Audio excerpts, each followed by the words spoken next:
Good morning student. Today we are going to start arithmetic line graph। इसको हम लोग time series graph के नाम से भी जानते हैं क्योंकि कहीं ना कहीं ये पीरियड ऑफ टाइम को ज्यादा रिप्रेजेंट करता है। क्योंकि हम लोग इंपोर्ट की बात करें, एक्सपोर्ट की बात करें तो ये मंथ वाइज हमें इंपोर्ट एक्सपोर्ट को रिप्रेजेंट करने का काम होता है। ये जो ग्राफ है पहले ही वर्ड ही लिखा है क्योंकि हम जानते हैं कि अगर हम किसी चीज को ग्राफ पेपर पे रिप्रेजेंट करते हैं तभी हम उसको ग्राफ कह सकते हैं।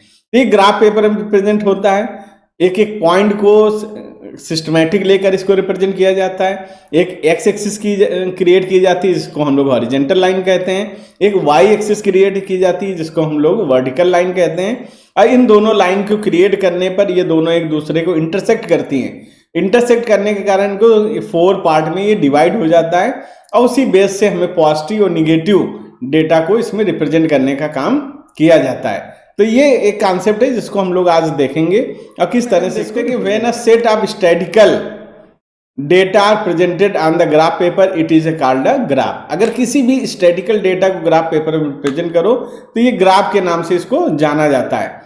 हमें कुछ बातों का ध्यान रखना है जब भी इस चीज को हम लोग करते हैं। Keeping in mind the size and nature of data, size और नेचर को भी जानने की जरूरत है।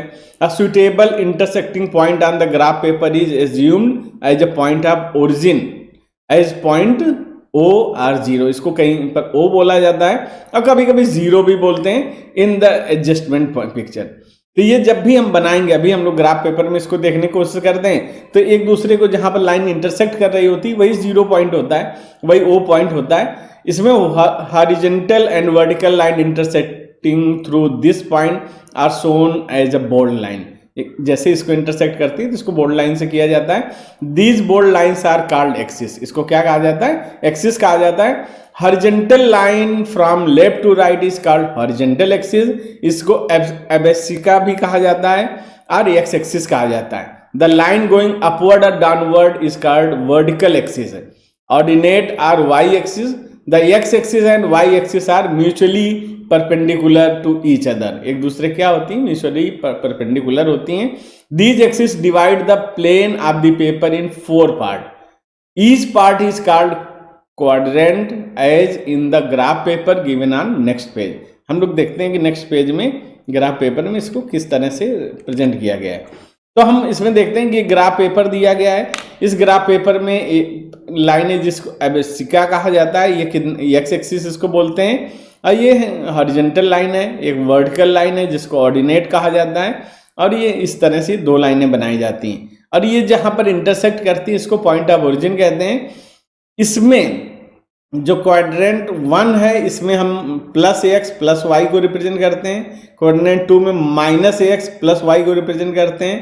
क्वाड्रेंट 3 में हम माइनस एक्स माइनस वाई को रिप्रेजेंट करते हैं। और यहाँ पर हम 4 में plus X and minus Y को रिप्रेजेंट करते हैं।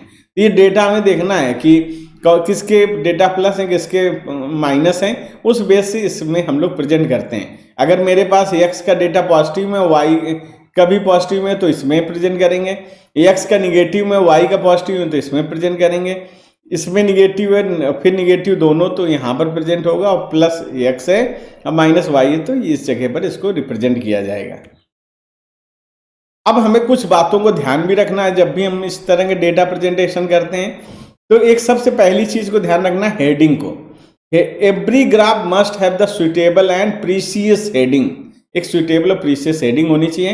Heading must be self explanatory, वो खुद एक्सप्लेन कर रही हो अपनी बात को, तो इस तरह के होना चाहिए जिसमें इंफॉर्मेशन मैक्सिमम आ सके। Choice of scale on one should fix an appropriate scale on which data should be presented. उसमें डेटा को प्रेजेंट किया जाना चाहिए। And appropriate scale is the one which the entire data easily represented by the graph. पूरा data graph में इसको represent किया जा सके। प्रोपोर्शन ऑफ एक्सिस क्या होना चाहिए? As far as possible length of X axis on the graph paper should be 1.5 time of the length of Y axis. उसके हाफ होनी चाहिए, उसके बराबर होनी चाहिए। मेथड ऑफ प्लॉटिंग पॉइंट्स क्या होना चाहिए? Economics and business statistics are generally positive. ये क्या होनी चाहिए? पॉजिटिव होनी चाहिए। These are to be presented in the first quadrant on the x-axis and point are plotted from the left to right and y-axis are point are plotted upward from bottom to top. इस तरह से इसको present करना चाहिए और ये data हमारा presentation होना चाहिए। लाइन ऑफ डिफरेंट टाइप्स, हमें लाइन का भी ध्यान रखना है कि डिफरेंट लाइन को हम डिफरेंट तरह से प्रेजेंट करेंगे।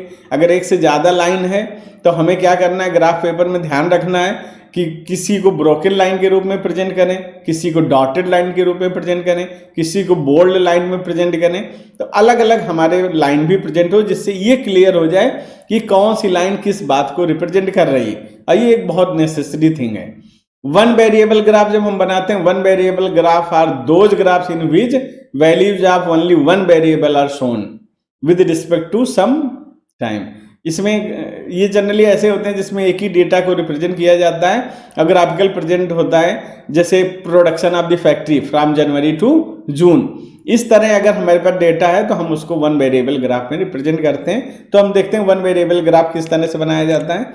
तो ये तो उसका क्वेश्चन हो गया, जिसमें मंथ हमने जनवरी, फरवरी, मार्च, अप्रैल, मई, जून ले लिया है। प्रोडक्शन जो है 5, 7.5, 10, 12.5, 15 इस तरह से लिया है। सोल्यूशन हम इसको देखते हैं कि indicate time period in term of month on X axis and production of Y axis, marks different point on the graph indicating values of the production corresponding to different month, join the point to get a graph showing the behaviour of the production over time. तो इस तरह से इसको हम लोग देखते हैं और इस तरह से इसको ज्वाइन करते हुए हम चले जाते हैं। तो ये आपको दिखाई दे रहा डायग्राम, इसमें एक्स एक्सिस में हमने किसको लिया हुआ है, मंथ को ले लिया है, जनवरी, फरवरी, मार्च, अप्रैल, मई, जून। और वाई एक्सिस में क्या लिया है, हमने क्वांटिटी को ले लिया है, प्रोडक्शन को ले लिया है। अब फिर देखते हैं कि जनवरी में 5 हुआ था तो 5 के सामने हमने इसको प्लॉट कर दिया, 7.5 हुआ फरवरी में तो कर दिया, मार्च में 5 हुआ इसको प्लॉट कर दिया, 10 कर दिया, 12.5, 15 कर दिया। ये हमारे पास एक डेटा प्रेजेंट हो गया और हमारे पास डेटा ये आ गया। इस तरह से इसका प्रेजेंटेशन किया जाता है। अब आपको ये 5 क्वेश्चन करके लाने हैं।